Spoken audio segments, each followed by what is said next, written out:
I didn't do an intro for this video because I wanted you to hear the crunch, and that crunch says it all. The reason that you have to try this recipe. This is the viral chocolate crunch cake, and when I saw it all over my For You page, I knew that was something that I would absolutely love because I love chocolate, and adding that crunch element is genius. So whoever thought of that is literally the best. And the one thing that intimidated me a little bit was the I still don't know how to say it properly. The feuilletine layer, I think that's right. The feuilletine layer on top, which is this crunchy bit. And a lot of people were using store-bought feuilletine, or they were using cornflakes instead, but I didn't want to do that because cornflakes is very different from feuilletine. It's quite thick. So I saw someone doing this by making their own homemade feuilletine. I tried it out and it is so simple. So I'm going to share the recipe with you today. You're going to literally start off by combining all of the ingredients for the feuilletine in a small bowl until you have a batter. Then you're going to spread that batter out very thinly on a parchment paper. You're going to use 2 baking sheets and 2 pieces of parchment paper. Don't do this on 1 sheet. It came out pretty thick when I did that. You do want to do this on 2 sheets because the thinner it is, the better.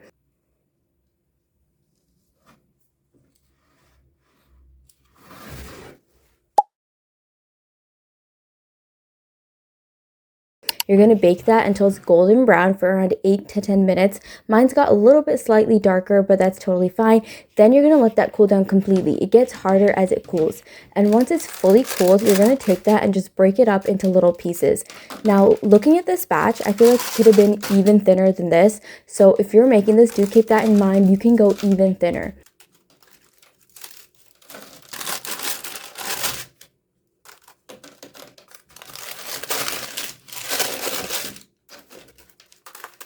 You're going to crush this up into little pieces, big pieces. You can keep it whatever size you'd like.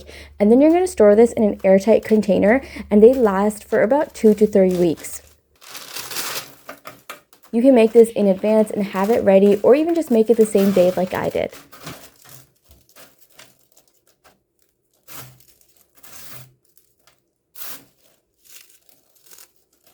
One batch of this feuilletine recipe is more than enough to make this cake. Let's get started on the chocolate cake. In a medium-sized bowl, you're going to combine all of your dry ingredients. This includes all-purpose flour, cocoa powder, baking soda, baking powder, and salt. And along with that, I'm also adding granulated sugar, which is technically not a dry ingredient in baking, but for this recipe, we're just going to dump everything together.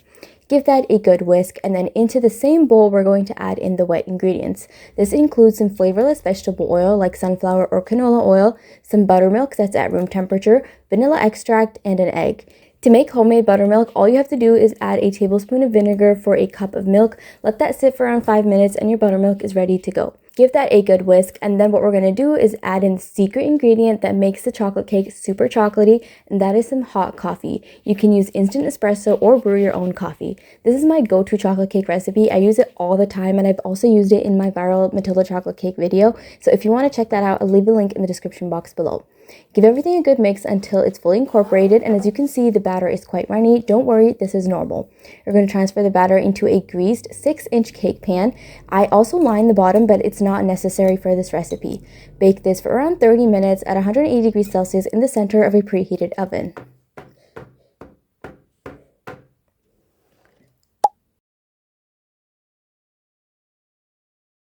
While the cake bakes, let's make the chocolate sauce.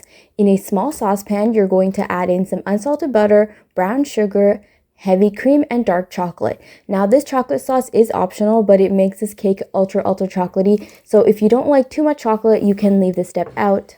We're going to melt that on a medium flame while stirring until it's fully melted like this. Then you're going to remove it from the flame and set aside. I actually took this chocolate sauce recipe from my sticky toffee pudding and modified it a little bit to make it less sweet, and it works so well in this recipe. A lot of people online were adding chocolate ganache on top, but I wanted something that would seep into the cake so the cake would be super gooey. The cake is baked and I let it cool down for around 5 minutes. What I'm going to do now is, since I put parchment paper, I'm going to take the cake out of the pan and then flip it over to just peel off the parchment paper. If you didn't line your pan and just greased it, you can skip this step. Now use a skewer or toothpick to poke holes all over the cake. This is just to help the chocolate sauce absorb into the cake. Now take your warm chocolate sauce and pour it all over the hot cake. Keep in mind the sauce should be warm or hot, and so should the cake.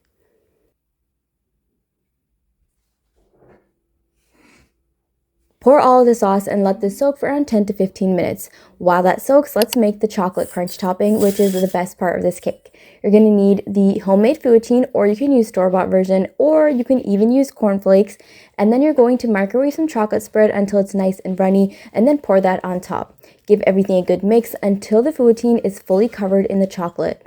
You could also use melted chocolate to cover the feuilletine, but I decided not to do that because I didn't want it to set hard. I wanted it to be crunchy but still soft enough for me to use a spoon to just dig through without having to like poke it through. What you're going to do now is add all of the crunch topping on top and spread it out evenly.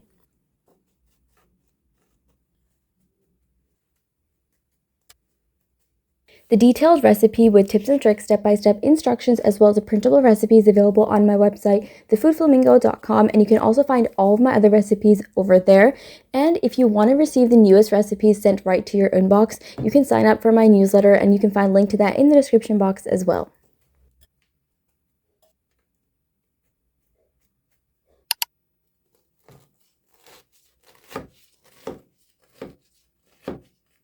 After adding on the crunch topping, it's literally ready to go. You don't even need to slice it. You can grab a spoon and just dig right in because it's so good. This cake went viral for a reason, and I totally understand it. It has the perfect play on textures with that delicious chocolate goodness. Soft, moist cake topped with the crunchy topping. It's a match made in heaven. This cake was made very differently online, and I decided to make my own version by adding in the chocolate sauce. You should definitely check this out and let me know in the comments down below if you tried it. And if there's anything else you'd like me to make, also let me know where you're watching from. I would love to hear from you. Thank you so much for watching, and I will see you in the next video.